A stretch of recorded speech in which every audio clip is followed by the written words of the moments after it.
Hello guys, welcome back to my channel and new video. Guys, তোমরা সবাই কেমন আছো? আশা করছি ভালো আছো। আমরাও খুব ভালো আছি। গাইস, আমরা আজকে তো বাড়ি এসেছি, জানো তোমরা, ঢালাই হয়ে গেছে। গাইস, এই যে মাছ কাটছে মা।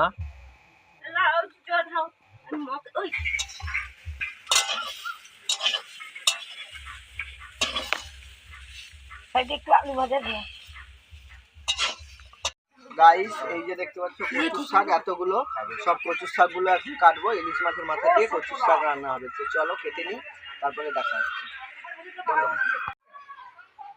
গাইস, এই যে জিরে, কাঁচা লঙ্কা, শুকনো লঙ্কা ইলিশ মাছটার জন্য সব মশলাগুলো বেটে নেবো। আর আদাটা আগে বাটা হয়ে গেছে, তো চলো আগে বেটে নিই। বন্ধ কর।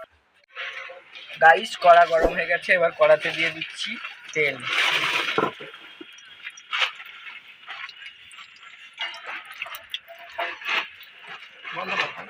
এবার দিয়ে দেবো তেলেতে কালো জিরে, পেঁয়াজ,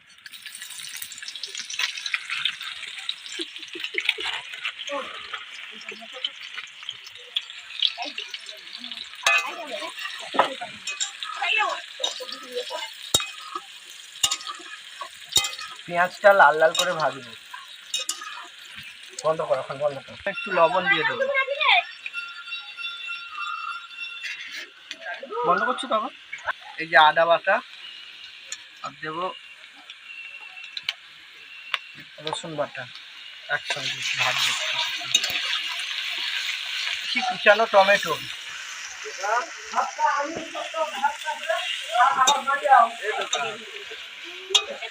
কুচানো টমেটো,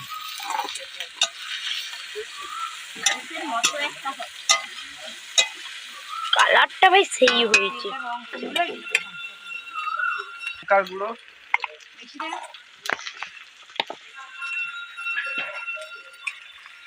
হলুদ গুঁড়ো,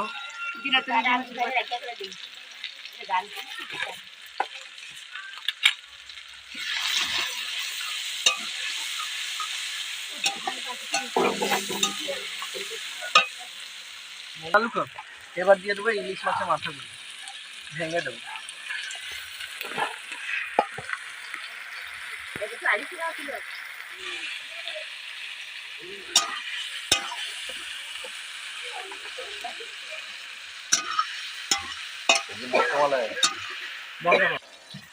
এই যে সেদ্ধ করা কচুর শাকগুলো এবার দিয়ে দেবো।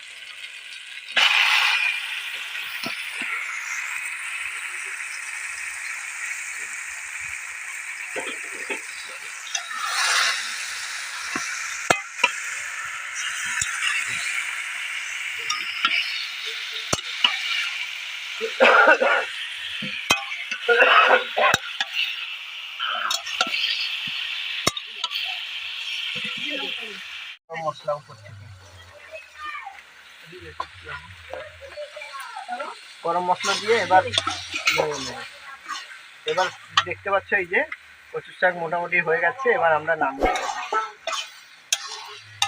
এরকম শুকনো শুকনো করে করতে হবে। বন্ধ কর, বন্ধ কর। গাইস, এই যে কচুর শাক রেডি হয়ে গেছে।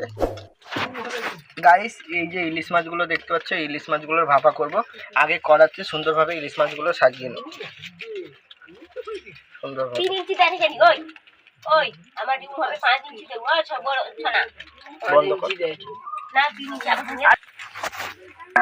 গাইস, এই যে ইলিশ মাছগুলো সাজিয়ে দিয়েছি।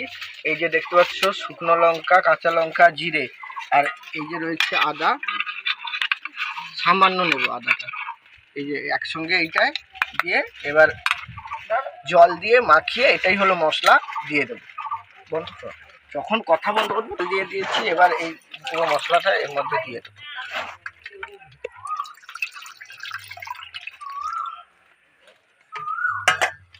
এবার দেব উপর থেকে হলুদ,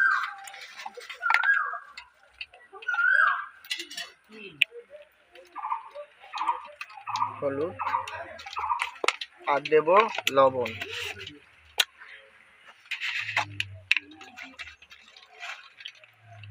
দিয়ে দিলাম সামান্য লবণ। জল বন্ধ কর। সিদ্ধ হবে। যেটা সরষে তেল, ভরে ভরে সরষে তেল দিতে হবে, অনেকটা পরিমাণে সরষে তেল দিতে হবে। এটা হলো মেন সরষে তেলেই রান্না। এই দেখো পুরো সরষে তেলটা দিয়ে দিয়েছি।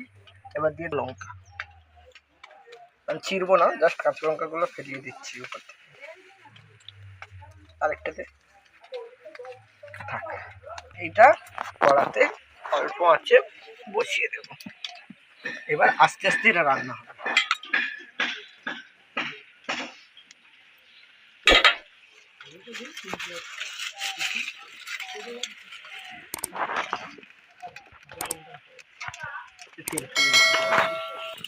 গাইস এই যে দেখো ইলিশ মাছের ভাপাগুলো হয়ে গেছে, তো চলো নামিয়ে নিই, তারপরে দেখা যাচ্ছে। গাইস এই যে দেখো ইলিশ মাছের ভাপা হয়ে গেছে, তো চলো দেখতে থাকো।